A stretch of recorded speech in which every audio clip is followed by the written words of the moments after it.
Sir একের পর এক কোথাও গাঁজা উদ্ধার, আবার কোথাও ফেন্সিডিল উদ্ধার, এটা কি দিনাটা থানার কি এক ধরনের বড়সড় সাফল্য মনে হচ্ছে? কি মনে হয়? দেখো, এটা ঘটনা হচ্ছে যে কুচবিহার জেলা পুলিশ, শুধু দিনাটা বলে আমি চিন্তাটা করি না বা কেউই করে না। কুচবিহার জেলা পুলিশের পরিষ্কার একটাই গল্প, সেটা হচ্ছে যে আমরা মাদক বিরোধী যে কর্মসূচি আছে, আমরা সেই মাদক বিরোধী কর্মসূচির একটা অঙ্গ হিসেবে দিনাটা থানা আমরা কাজ করছি। এর আগের দিনও বলেছিলাম, যখন 166 কেজি গাঁজা উদ্ধার হয় আলোকঝাড়ি থেকে, তখন বলেছিলাম যে আমরা আরও করব এবং সেই খবরও বৈদ্যুতিন মাধ্যমে আপনারা যারা আছেন তারা পাবেন। ফলে কালকে রাত্রিবেলায় 12:30 1টার দিকে খবর হয়েছিল গোসানি মারির 1 জিপির মধ্যে, জায়গাটার নাম কী ছিল, চকিয়ার পাড়া প্রথম খণ্ড, ওখানে একজনের বাড়িতে প্রচুর পরিমাণে গাঁজা লুকানো আছে।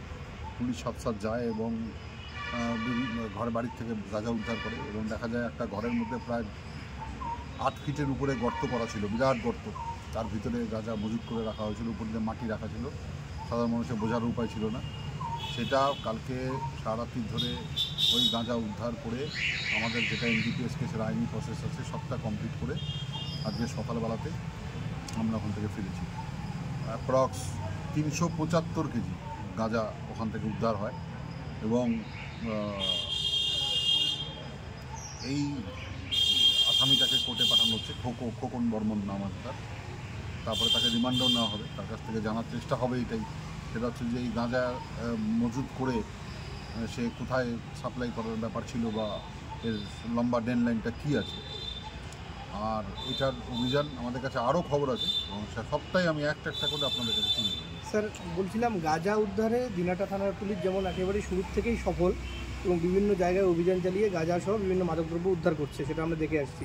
অপরদিকে দিনাটা থানারই অন্তর্গত পেটলা গ্রাম পঞ্চায়েতের দাড়িকামারি এলাকাবাসীরা অভিযোগ জানাচ্ছে যে নদীর দুই পারে প্রচুর সংখ্যক এখনও গাঁজা গাছ রয়েছে, তো সেখানে অভিযানের ক্ষেত্রে কী বলবেন? ঘটনা হচ্ছে, আপনারা একটা জিনিস জানেন, সেটা হচ্ছে যে বিএলআরও অফিস থেকে লোক নিয়ে গিয়ে আমরা জায়গাগুলোকে আইডেন্টিফাই করাই এবং যে জায়গাটাতে দেখা যায় যে রায়তি জমি আছে, যেখানে চাষ হয়েছে, সেখানে জমির যে মালিক তার বিরুদ্ধে মামলা করা হয়। এবার নদীর চরের ক্ষেত্রে যেটা দেখা যাচ্ছে সেটা হচ্ছে ভেস্টেড ল্যান্ড, ওখানে কিন্তু কোনো রকম কারো নাই মালিকানায় বলে কিছু থাকে না। তথাপিও নদীর চরে কিন্তু আমরা বিভিন্ন জায়গাতেই করেছি, কিন্তু পরিমাণটা এতটাই বেশি আছে যে আমরা যতই করছি তাও কিন্তু মনে হচ্ছে যে হয়তো কাজটা কমপ্লিট হচ্ছে না। তো আমরা এটার দিকেও নজর আছে এবং অবশ্যই আমরা নদীর ধারেরগুলো করবো।